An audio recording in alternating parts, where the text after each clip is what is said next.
अस्सलाम वालेकुम नाजरीन।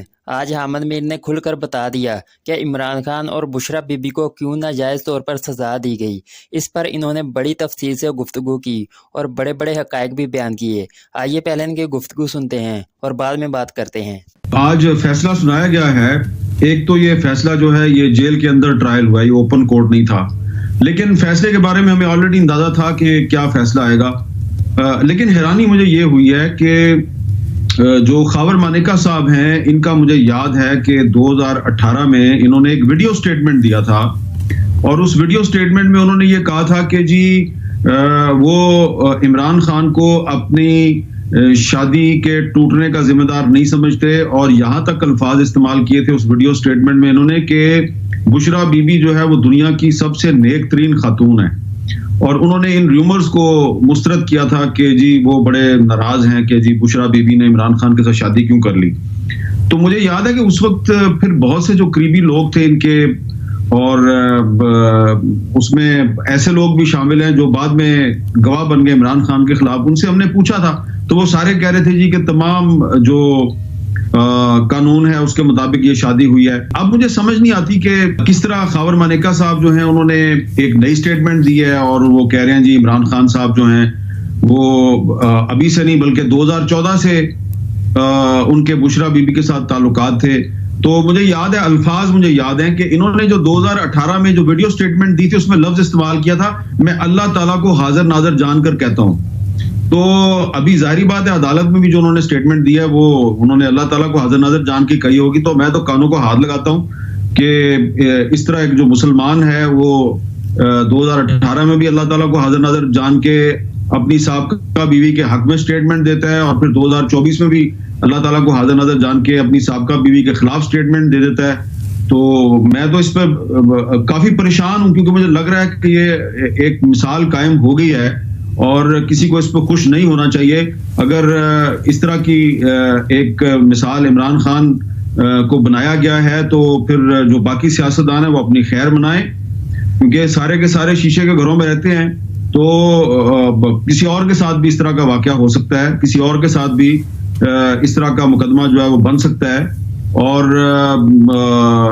ये मुझे लगता है कि ये एक नई शुरुआत है। This is just a new beginning. देखिए मुझे जो लगता है ना कि वो ये बनाया क्यों गया है, क्योंकि खावर मानेका साहब जो है ये पिछले साल आपको याद होगा कि इनको सितंबर में पंजाब एंटी करप्शन ने गिरफ्तार किया था और उस गिरफ्तारी के बाद जब ये कुछ दिनों के बाद रहा हुए तो फिर उसके बाद उन्होंने अपनी साबका बीवी के बारे में ये मौक़िफ़ इख्तियार किया। जब इमरान खान साहब वजीर आजम थे तो ये साहब जो हैं ये अपने एक बेटे के जरिए अपनी साबका बीवी से बहुत से काम करवाया करते थे और वो भी मेरे इल्म में है और ये बड़े खुश थे। तो अब जब इन्होंने ये एक नया मौक़िफ़ इख्तियार किया है तो मुझे ये लगता ये है कि इसके नतीजे में जो असल वजह है ये क्यों हुआ है, असल वजह ये है कि इमरान खान रियासत मदीना की बात करते हैं। तो ये जो ऊपर नीचे 3 अदालती फैसले आए हैं इस हफ्ते में, तो एक फैसले में साइफर केस में इमरान खान को एंटी स्टेट डिक्लेयर कर दिया गया जी, उन्होंने स्टेट सीक्रेट्स को डिस्क्लोज किया। तोशाखाना केस में उनको फाइनेंशियली करप्ट साबित कर दिया गया। और ये जो केस है इसमें जो जिस दफा के तहत इनको इमरान खान को सजा दी गई है तो उसके तहत इनको बदकार करार देने की कोशिश की गई है। तो वो जो है ना कि ये रियासत मदीना का दावेदार है, तो इमरान खान साहब को उन्होंने एंटी स्टेट भी डिक्लेयर कर दिया, फाइनेंशियली करप्ट भी साबित कर दिया। इस फैसले के जरिए उनको बदकिरदार भी साबित करने की कोशिश की गई। तो असल मकसद ये है कि 8 फरवरी को जो इलेक्शन है तो इलेक्शन से पहले इस तरह के फैसले आए कि जो वोटर अभी भी इमरान खान को वोट डालना चाहते हैं उनका माइंड तब्दील हो जाए। तो मुझे ये इसके पीछे ये सियासी मंतक नजर आती है इस फैसले के पीछे। अब अचानक उन्होंने ये कह दिया है जी कि बुशरा बीबी के जरिए मेरे से डील करने की कोशिश की गई है।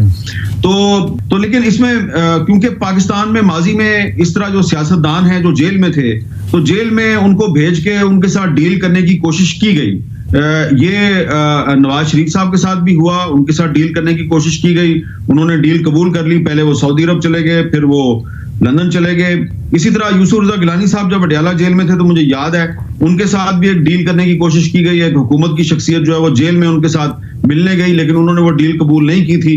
तो हो सकता है कि इमरान खान साहब के साथ भी जेल में को डील करने की कोशिश की गई हो, क्योंकि माजी में ऐसा होता रहा है। लेकिन سوچنے کی بات یہ ہے کہ جس آدمی کے بارے میں یہ کہا جا رہا ہے کہ یہ مورلی بھی کرپٹ ہے، یہ فائنینشلی بھی کرپٹ ہے، یہ اینٹی اسٹیٹ بھی ہے، اور مجھے لگتا ہے کہ 9 مئی کے واقعات پہ ابھی کسی عدالت کا فیصلہ آنا ہے تو اس میں دہشت گرد بھی ثابت کیا جا سکتا ہے، اور ان کی پارٹی کو تو دہشت گرد کہا بھی جا رہا ہے. تو اگر یہ واقعی 9 مئی کے واقعات جو ہیں وہ عمران خان کی پلاننگ تھی اور یہ دہشت گرد ہیں، تو پھر کسی دہشت گرد کے ساتھ جو ہے وہ بات چیت یا ڈیل کیسے ہو سکتی ہے؟ میرے لیے بڑے حیرانی کی بات ہے. ایک طرف عمران خان کو آپ دہشت گرد کہتے ہیں، دوسری طرف اس کے ساتھ ڈیل کرنے کی کوشش کر رہے ہیں. تو میرا خیال ہے کہ آج جب اسی جج محمد بشیر نے ایک مقدمے میں عمران خان کو سزا دی ہے تو نواز شریف صاحب کو اور ان کے جو باقی ساتھی ہیں ان کو خوش نہیں ہونا چاہیے. اور جو اس کے علاوہ توشہ خانہ کیس کا فیصلہ ہے، اور اس کے علاوہ جو آج فیصلہ آیا ہے عدت پوری کیے بغیر نکاح والا جو معاملہ ہے، تو مجھے لگتا ہے کہ مشکل ہوگا ان فیصلوں کا اعلیٰ عدالتوں میں برقرار رہنا.